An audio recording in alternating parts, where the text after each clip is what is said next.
Speaking of heavy things and Catholicism and stuff, I've been listening to Mel Gibson was on Joe Rogan's podcast recently. Cool. Really fascinating podcast. Mel Gibson is a very interesting fellow. So interesting. But he mentioned this story about it was 2010, I think. The Pope they had this ceremony where they brought in this this wooden deity called Pachamama. I think that's what it's called, Pachamama. Yeah.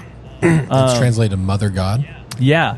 And so they brought it in, and that says, during October 4th tree planting ceremony, the Vatican Gardens president, over by Pope Francis, the figurines were displayed for a view of the church members. 3 days later, they were placed in front of St. Peter's main altar and transported to the synod, all during the procession. But they literally brought in this deity and were like displaying it in the Vatican. And then there's this one guy. So interesting. Yeah. It's like a rainforest idol. Which is interesting because we've talked about before, talking about the Amazonians and stuff. They have this story to where they make like ayahuasca, ayahuasca.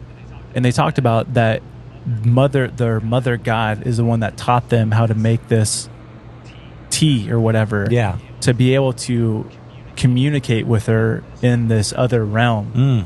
And to me, that's just like red flag. Yeah. Huge red flag, But bringing that idol into the Vatican was wild. But this one dude, so that happened on October 4th.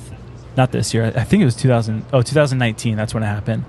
But on October 21st, there's a Catholic man named Alexander. I'm not going to attempt his last name because there's no way. Butcher it. Yeah. We'll say I'll try it. Try it. Tashugulil.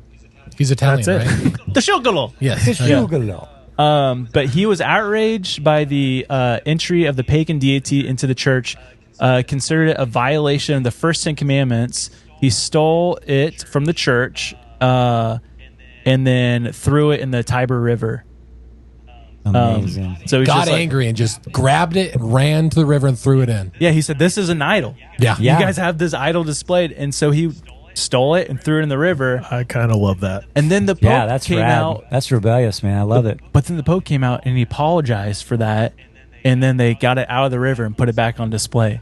Yeah. Oh my gosh. So It's like weird. because he's on that kick where he's saying like all paths are noble or good paths. It's like, but it's this weird watered down. I like how Mel Gibson responded to it. He was like, "This is number one on Moses's hit list." Yeah. Like, that's how he referred to it. Yeah. Yeah. And it's like